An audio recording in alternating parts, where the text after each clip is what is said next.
So now, Jay, let's talk about exactly how we do it because we do have different paths. Things we have to remember to talk about: dollar cost averaging versus lump sum. Uh, but no, we definitely go about it in a little bit different way. So first, I'll say this: were you able to max yours out the first year that you opened yours? Yes. Okay. See, Hmm. I was not, and I wanted to say to people, you have one thing we didn't mention before was the calendar year, right? Ends on New Year's Eve, but tax day is April 15th. So you have the ability to contribute up until tax day, up until when you file your taxes. So if it's like, say you're listening to this episode right now and it's February 2nd, 2023, you can still contribute for 2022 if you have not filed your taxes yet. And I think even if you did, you can file an extension on that. So that's something to be said. Like, I did not max mine. That first year or up until when you max it, just put as much as you can in. Just get as much as you can in there. It's not tied up to your 59 and a half. That's a myth. Remember, just the growth of your investments is tied up until your 59 and a half. You put $1,000 in there in May and you need it in August, you can go in and take that out and just the gains and everything will stay in there until you're 59 and a half. So just start small and just say to yourself, like, I'm going to put $5 a month in. I'm going to put $10 a month in.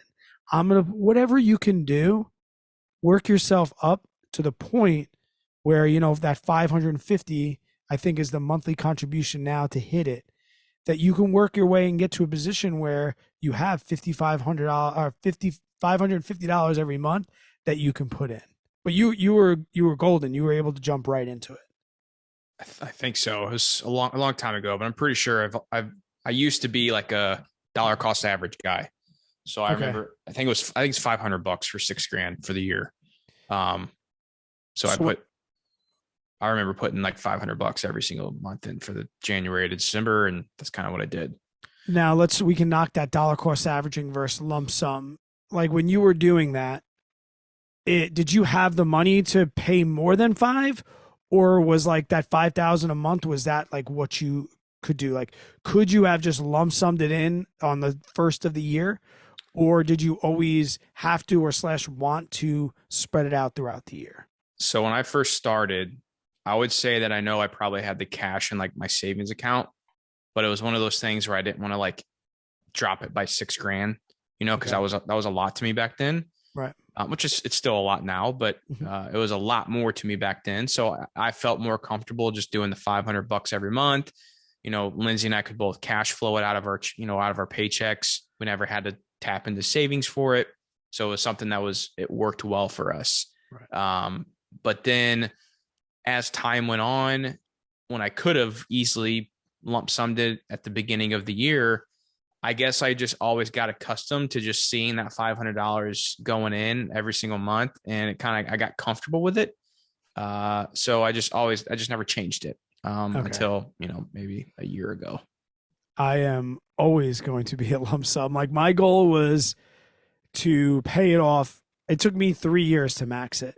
So my goal was in those first 2 years, get as much in as you can. Mm-hmm. And then in that third year, I tried to get it done as fast as I could. And I think by that year, I got it done like early December. And then the next year, I got it done in March.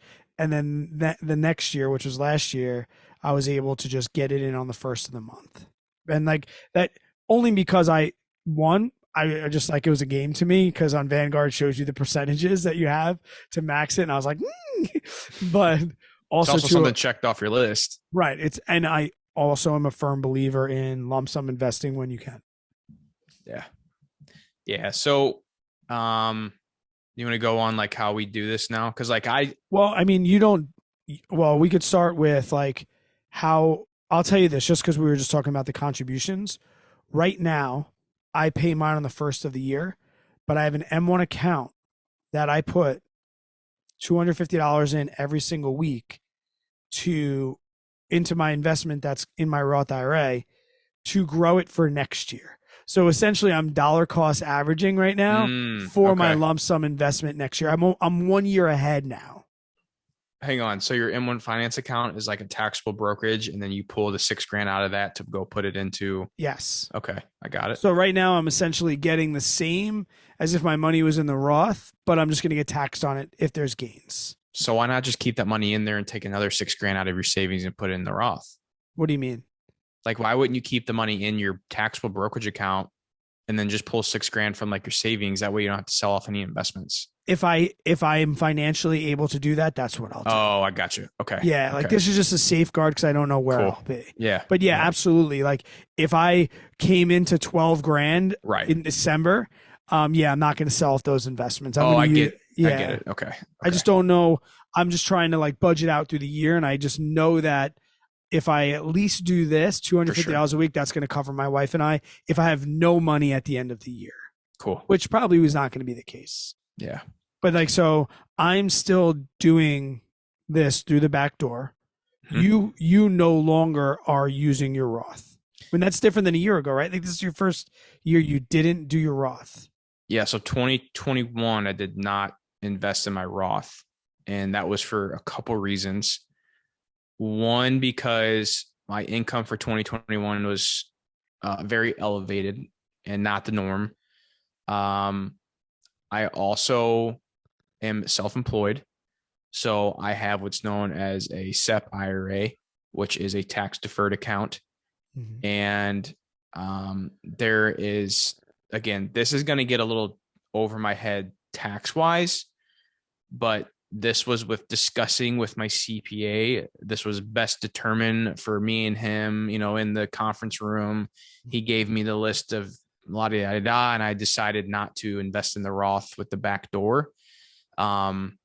Basically because my income was so elevated in 2021 that it didn't really make sense to pay the taxes now on it. Right. And I also had to worry about my SEP IRA. And I also didn't get as big of a tax benefit in my traditional IRA because I got the benefit in the SEP. Very, very.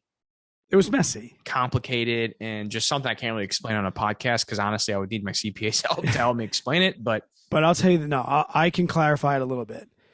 I should be doing what you're doing because I have a small business as well.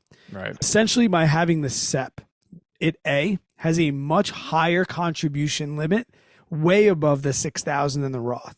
Depending what you pay yourself. Well, yeah. So I was going to get to that. Okay. And it also allows you to deduct income, right? It is tax deferred. So as JJ was mentioning, like if your company makes $100,000, right, you pay yourself as an employee and then you collect distributions. One, you collect a salary from the business and then you collect your contributions. You can only put into your SEP a percentage of what you pay yourself in salary. So there's kind of like a catch-22 there. Do you want to pay yourself a high salary so that you can contribute to your SEP? Or do you want to pay yourself a low salary and have things not taxed as much? And that's like a fine line that I'm at right now. But we're seeing with these companies with very, very high margins, little overhead, they're having a ton of net income.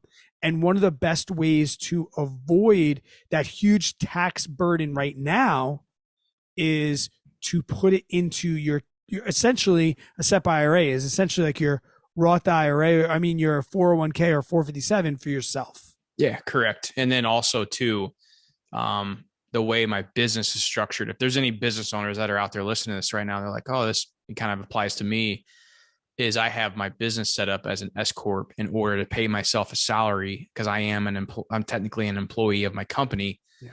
And so with that, I was and your distributions get taxed at a smaller amount than your typical income. But with that, I saved like 5 figures in taxes. Yeah. By setting up my account that way and then also doing my, SEPs and all that stuff, how that's done. So that right there and alone, I mean, that's more than what my contribution limits is, wait, and then a lot more. And then people don't want to pay $250 for a CPA. Yeah, dude. I mean, yes, it's if you have more than one source of income, you should no longer be doing your stuff on TurboTax anymore. I mean, my CPA is well worth the money. Worth the money. Oh, my guy Matt, shout out to MRB Accounting. He is dope.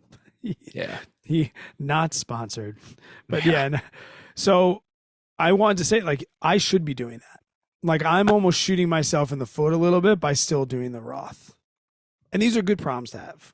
Like, if you Yeah, can't do for the sure. Roth, that means like things are good. Yeah.